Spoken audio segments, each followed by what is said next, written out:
ত্রয়োদশ জাতীয় সংসদ নির্বাচন সামনে রেখে এখনও জোটগত নাকি এককভাবে নির্বাচন করবে সে বিষয়ে কৌশলী অবস্থান ধরে রেখেছে জাতীয় নাগরিক পার্টি এনসিপি। তবে দলীয় সূত্র বলছে, নানা আলোচনার মধ্যেও এনসিপি এখনও এককভাবে নির্বাচনে অংশ নেওয়ার প্রস্তুতি এগিয়ে নিচ্ছে।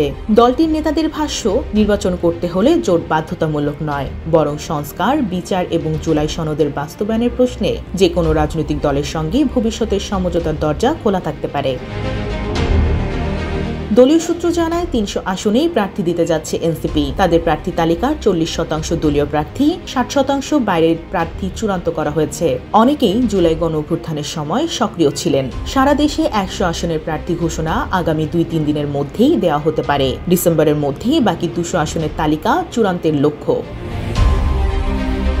রাজনৈতিক অঙ্গনে জোরালো আলোচনা রয়েছে। বিএনপির নেতৃত্বাধীন কোনো জোটে এনসিপি যেতে পারে। জীবন অবাক না করলে কে করবে? 28% মিল্ক ফ্যাটের অবাক করার সাথে ফ্রেশ মিল্ক পাউডার। জীবন অবাক করুক প্রতিদিন।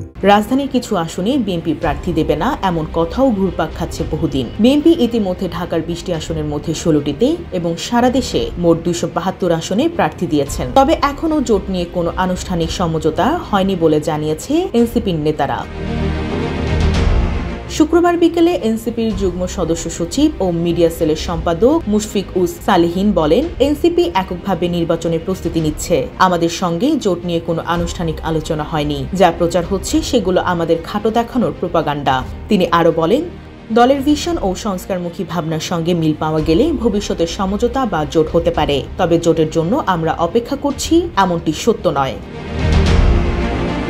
এনসিপির সিনিয়র যুগ্ম আহ্বায়ক সামান্তা শারমিন বলেন, পিআর পদ্ধতিতে নির্বাচন হওয়ায় 300 আসনেই আমরা প্রার্থী দেব।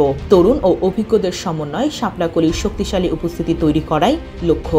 তিনি জানান, দলের বাহির থেকে 50-60% প্রার্থী নেওয়া হচ্ছে, যারা জুলাই অভ্যুত্থানে সক্রিয় ছিলেন।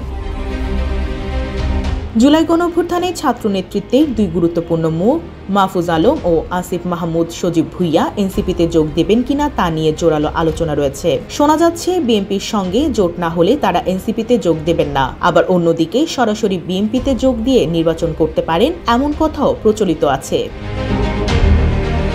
সামান্তা শারমিন এই বিষয়ে বলেন, ক্ষমতায় থেকে কোনো উপদেষ্টার রাজনৈতিক কাজে প্রভাব বিস্তার সমীচীন নয়। তারা যদি কোনো দলে আসতে চান, তবে আগে সাধারণ মানুষের কাতারে এসে সিদ্ধান্ত জানানো উচিত। সামান্তা শারমিন আরও বলেন, আমরা চাই সংস্কারপন্থী সব শক্তি ঐক্যবদ্ধ হোক, তবে একই সঙ্গে নিজেদের সক্ষমতাও আমরা দেখাচ্ছি। তাই একক নির্বাচনের প্রস্তুতি পূর্ণমাত্রায় চলছে। এনসিপি এখন পর্যন্ত একক নির্বাচনের দিকেই এগোচ্ছে। 300 আসনের প্রার্থী দেবে, 60% প্রার্থী পার্টির বাইরে থেকে। জোট নিয়ে আলোচনা থাকলেও আনুষ্ঠানিক কোনো প্রস্তাব নেই। দলটি তরুণ ও পেশাজীবীদের বড় পরিসরে নির্বাচন মাঠে নামতে চায়। ডেস্ক রিপোর্ট, জয় জয় দিন।